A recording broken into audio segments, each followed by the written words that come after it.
ভালোবাসা আমরি বাংলা ভাষা, মোদের গৌরব মোদের আশা, আমরি বাংলা ভাষা।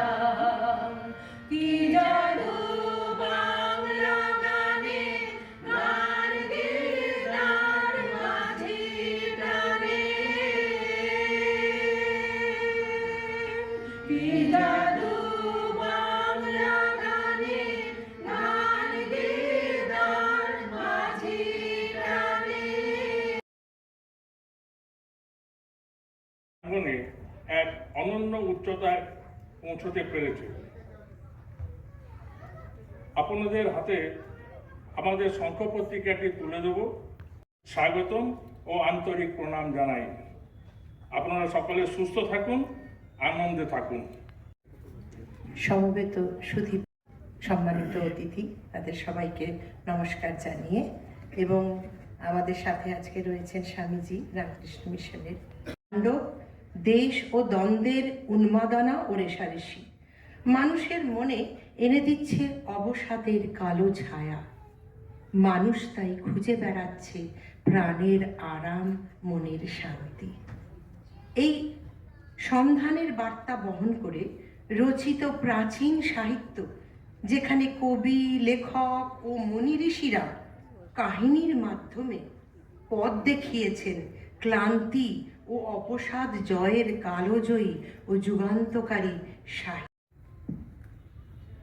নিখিল ভারত বঙ্গ সাহিত্য সম্মেলন রাউরকেলা শাখার 52তম বর্ষপূর্তি উপলক্ষে রবীন্দ্র নজরুল সন্ধ্যায় আজকের এই বার্ষিক অনুষ্ঠানে উপস্থিত সম্মানীয় অতিথিবৃন্দকে সম্মাননা প্রদান করার জন্য যাদবপুর ইউনিভার্সিটি থেকে মেকানিক্যাল ইঞ্জিনিয়ারিংয়ে স্নাতক করেন এবং 1989-এ উনি steel authority of India limited আরএসবিতে জয়েন করেন।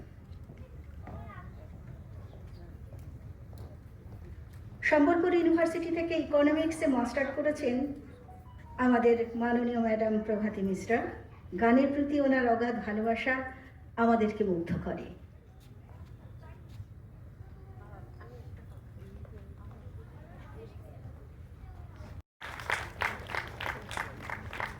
শাখার কর্মাধ্যক্ষা শ্রীমতী সুচিস্মিতা বিশ্বাস।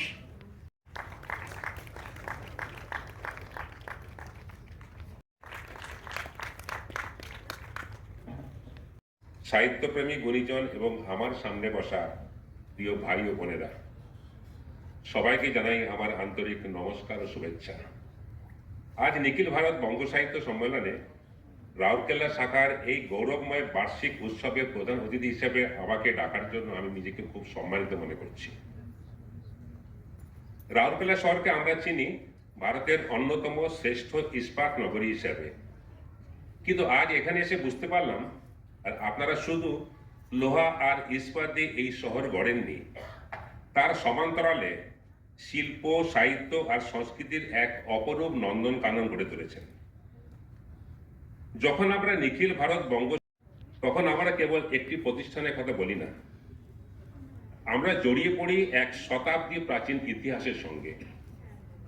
1923 সালে বারাণসীর মাটিতে যখন এই যাত্রাপথ শুরু হয়েছিল, তখন তার সভাপতিত্ব করেছিলেন স্বয়ং বিশ্বকবি রবীন্দ্রনাথ ঠাকুর। সেই ঐতিহাসিক মশাল আজও 100 বছরের বেশি সময় ধরে চলছে। সবচেয়ে আনন্দের কথা হলো, আমাদের এই রাউরকেলা শাখা ইতিমধ্যেই নিজের গৌরবের 50 বছর পার করে সুবর্ণ জয়ন্তী উদযাপন করেছে। দূর প্রবাসে ওড়িশার মাটিতে বসে আপনারা যেভাবে বাংলা ভাষা ও সংস্কৃতির, আর এনআইটির কোনো ছাত্র কিংবা সেন অঞ্চলের কোনো সাধারণ গৃহবধূ সবাই যখন একই প্রেক্ষাগৃহে বসে কোনো নাটকে রস আস্বাদন করে, তখন ভাষা আর পাঁচিল হয়ে দাঁড়ায় না।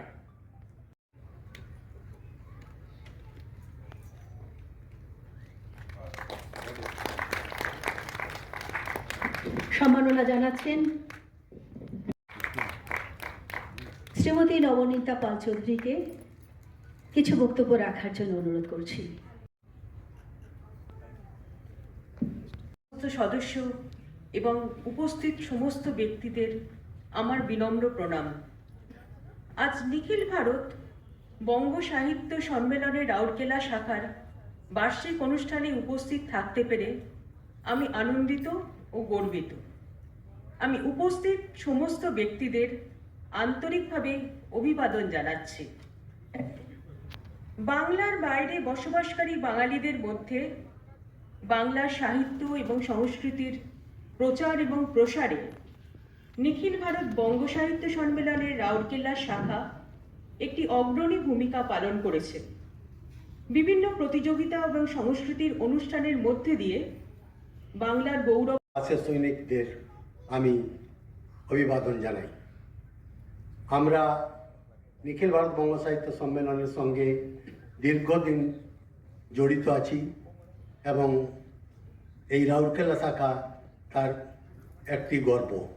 সারা ভারতবর্ষের মধ্যে যতগুলো শাখা আছে আমার মনে হয় খুব কম শাখা আছে যারা বাংলা ভাষা নিয়ে বহির্বঙ্গে সৃষ্টি হয়েছিল। তখনকার সেই বহির্বঙ্গে বসবাসকারী বাঙালিরা মনে করেছিলেন, তারা বুঝতে পেরেছিলেন ভবিষ্যৎ দ্রষ্টার মতো যেমন একটা সময় আসবে যখন বাংলা ভাষা এবং সংস্কৃতি বহির্বঙ্গে বাঁচিয়ে রাখাটা খুব দুষ্কর হয়ে যাবে। সুরেন্দ্রনাথ সেন, অতুল প্রসাদ সেন গড়ে উঠেছে, তেমনি আমাদের যে নিখিল ভারত বঙ্গ সাহিত্য সম্মেলনের উদ্দেশ্য বহির্বঙ্গে ভাষা এবং সংস্কৃতিকে বাঁচিয়ে রাখার যে একটা চেষ্টা, সেই প্রয়াস নিরন্তর করে চলেছে আমাদের এই জানাচ্ছি।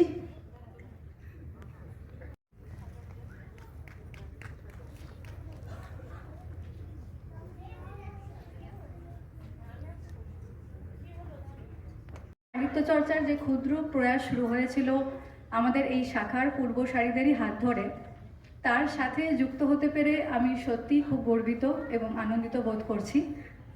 আপনারা আশীর্বাদ করবেন যাতে আগামী দিনেও আমাদের এই প্রয়াস জারি রাখতে পারি। ও সৌন্দর্যের ছাপ ফুটে উঠেছে, তার পিছনে রয়েছে এনাদের না কবিতা শুনবে।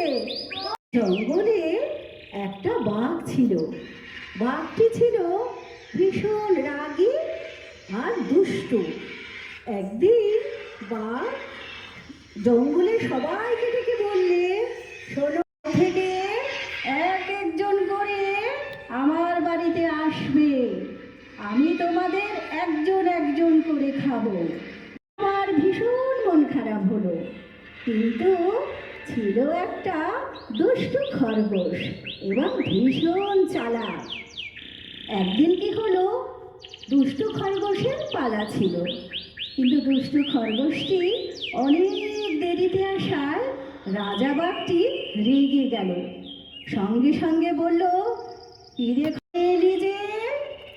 তখন খরগোশটি বললে, আগে রাজামশাই, আমার দেরি হওয়ার কারণ আছে, আপনি আগে শুনুন।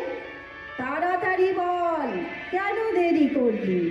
তখন দুষ্টু খরগোশটি বললে, আগে আমি তো বাড়ি থেকে ঠিক সময় বেরিয়েছিলাম। রাস্তায় একটি আমি তখন ভয়ে দৌড়ে আপনার কাছে ঘুর পথে এলাম। যেই না বাঘটি শুনল, অমনি রেগে গিয়ে বলল, চল তো বেটা খরগোশ, দেখি এখানকার বাঘ রাজা আবার কে হয়েছে, তো নেওয়া উচিত। আচ্ছা বন্ধুরা, আমি তো তোমাদের একটা গল্প শোনালাম, তোমরা এবার একটা গান শোনাও তো।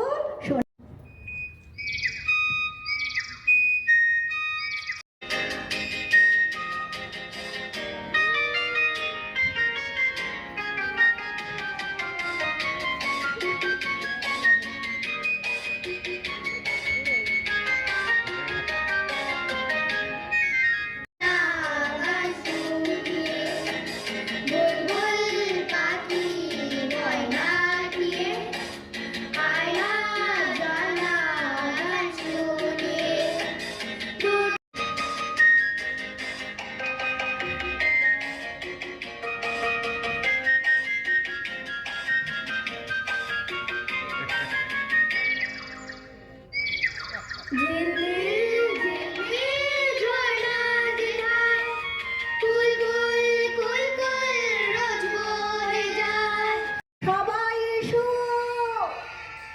যেই না বলা, সঙ্গে সঙ্গে গ্রামবাসীরা সবাই দৌড়ে এলো।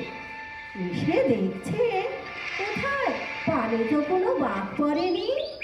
তখন সবাই আছে তো, তাহলে ওদের নিয়ে একটা গান করো তো। আচ্ছা।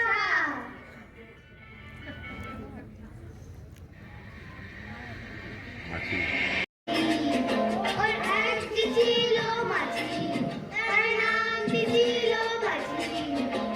ওদের বাছি, ইয়ে বলো চাচি।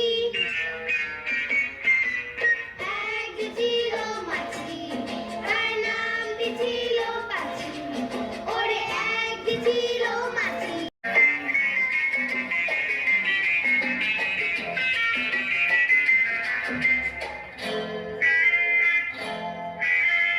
আর একটা মৌমাছি, তার বাড়িও সাথী। আর একটা মৌমাছি, তার বাড়িও সাথী। মাছিকে দেখে বলল পাখি, আয় দুজনে নাচি। মাছিকে দেখে বলল পাখি, আয় দুজনে নাচি।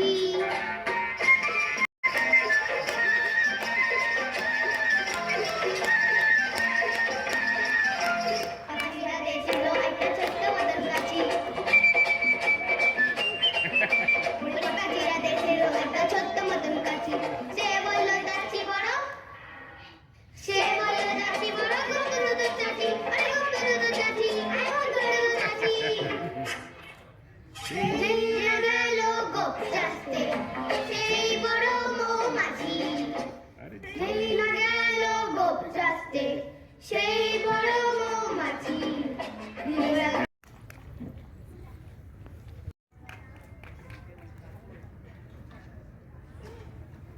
ବିଷୟରେ ମୁଁ ଯେତେବେଳେ ପ୍ରଥମ କରି ବଙ୍ଗ ନିଖିଳ ବଙ୍ଗ ସାହିତ୍ୟ ସଂଘଙ୍କ ମୁଖ୍ୟ ଅତିଥି ମହୋଦୟ କହିଲେ ରାଉରକେଲା ଗୋଟିଏ ନନ୍ଦନକାନନ ପରି ଏଠି ସବୁ ଭାଷାର ମିଶ୍ରଣ। ମୋର ପ୍ରିୟ ବନ୍ଧୁ ନିଶ୍ଚିତ ସେ ନଥାଏ ଝିଅ ମୋର ଠିକ୍ ଭାବରେ ଘରକୁ ଫେରିବ ତ। ସେଇଭଳି ଏକ ଝିଅମାନଙ୍କ ନାରୀମାନଙ୍କ ପ୍ରତି ହେଉଥିବା ଘଟଣା, ଯେଉଁ ଦୁର୍ଘଟଣା, ତାକୁ ନେଇ କବିତାଟି କିଞ୍ଚିତ୍ ଆଭାସ ଦେଲି। ଭାଷାରେ ତ ଆମର ପରସ୍ପର ହାତକୁ ହାତ ଧରା ହୋଇଥିବା ଭାଷା, ତେଣୁ ମୁଁ ଭାବୁଛି ବୁଝିବାରେ ହୁଏତ ଏତେଟା ଅସୁବିଧା ନ ହୋଇପାରେ। କବିତାର ନାଁ ଶେଷ ହସ।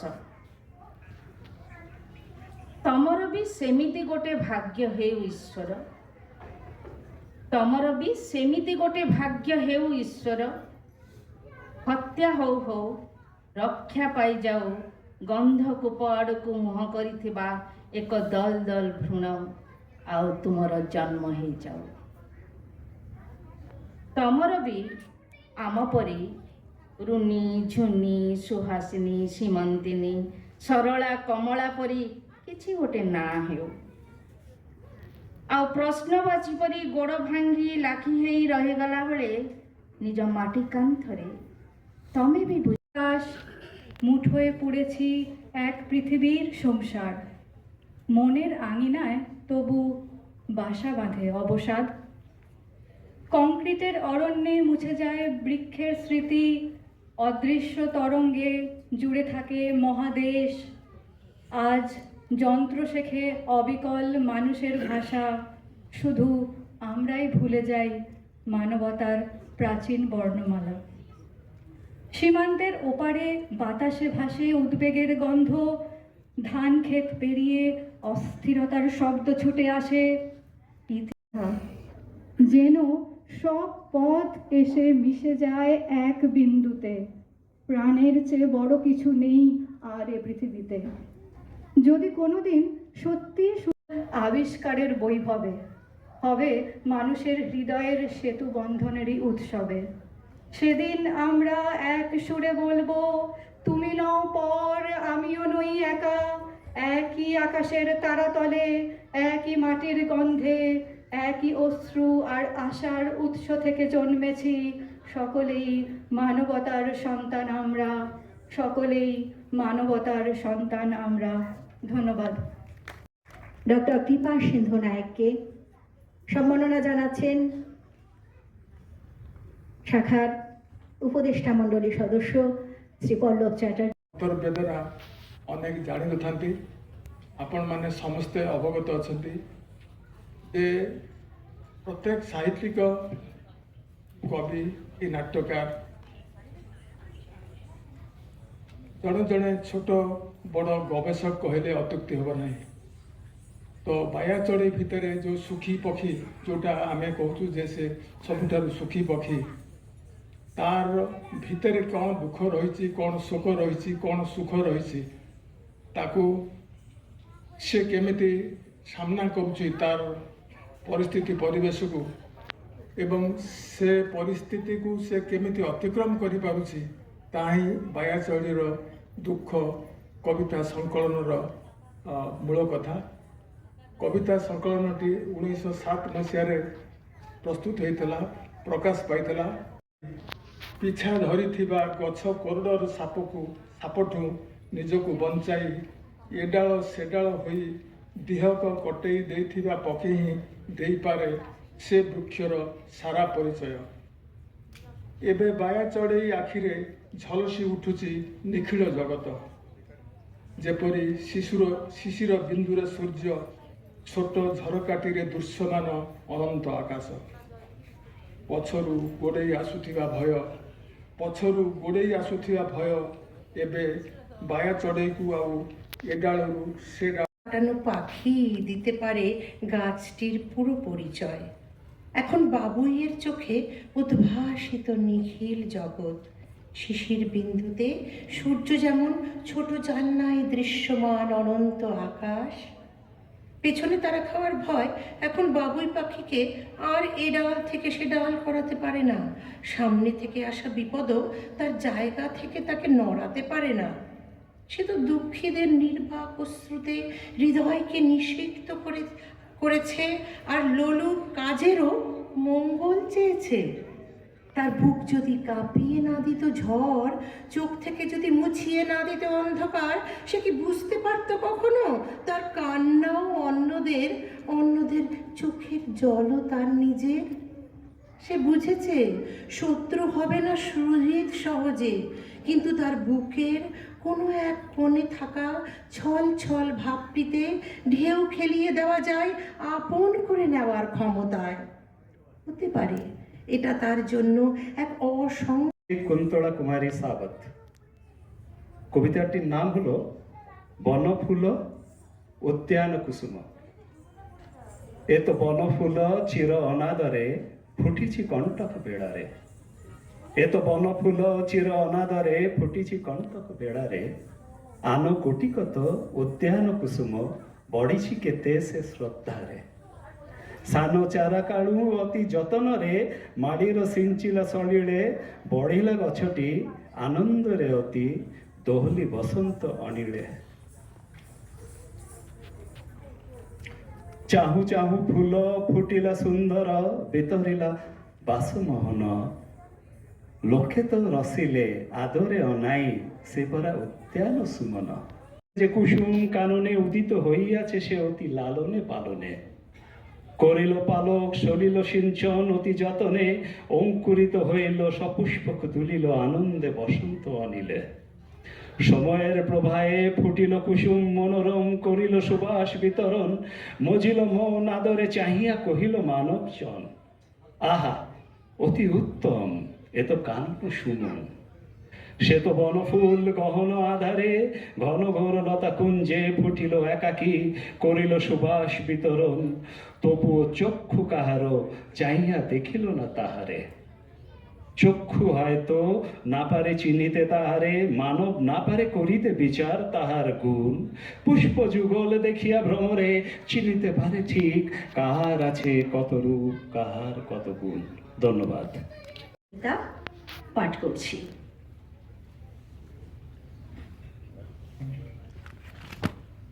কবিগুরু রবীন্দ্রনাথ ঠাকুর তার কবিতা 2 বিঘা জমিতে জমিদারের অত্যাচারের কিছু চিত্র তুলে ধরেছেন।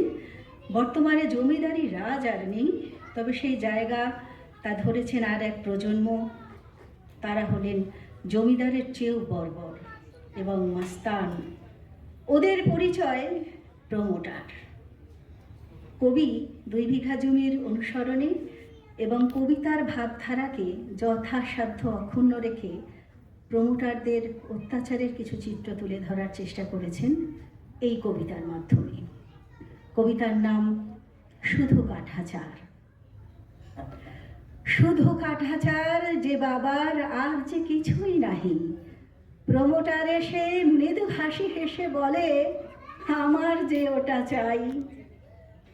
আমরা দুটি ভাই করজোরে তাই বলিলাম ভয় হাসি, ওটা ছেড়ে দিলে কি করে থাকবো মিলে, যাবো যে ভাই হাসি। প্রমোটার কহে, থাকবে মিলে দোহে, কি দরকার আর জমির, ঘর দুটি পাবে পাকা, ছাদ হবে রবে না কারণ দুঃখীর। দুটি ভাই কহিলাম, জানি না পরিণাম, থাক না আছি বেশ। ডাল ভাত খেয়ে ভালোবাসা নিয়ে সুখের কি আছে শেষ। শুনে প্রমোটার দেখিল বারবার রাঙা চোখ দুটি দিয়ে, শুধু সে গেল বলেই অনেকেই ভাসে জলে, তোমরাও যাবে বয়ে। একদিন ভোরে দেখি দোরগোড়ে কতক মাস্তানের ভিড়, কিছু বোঝার আগে মাপা হলো দাগে, ভাঙা হলো স্নেহনীর। মিনতি হলো বৃথা, নীরবে কাঁদে ব্যথা, বাহির হইলাম পথে, শত স্মৃতি রাখি ভরে জলে আখি, শুধু দুটি ভাই সাথে। জানি না ভবিষ্যৎ, কাঁদে দোহের অন্তর, ছাড়িলাম স্নেহের আধার, অনেক ঘুরিলাম বহু আঘাত পাইলাম, তবুও বৃথা দুঃখ ভুলিবার।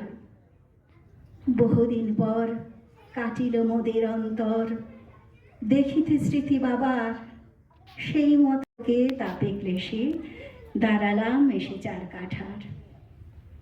দেখে মোরা হতবাক, চোখে লাগে ভারী তাক, বিরাট বহুতল অট্টালিকা, ভয় কাঁপে মন যে ছিল আপন।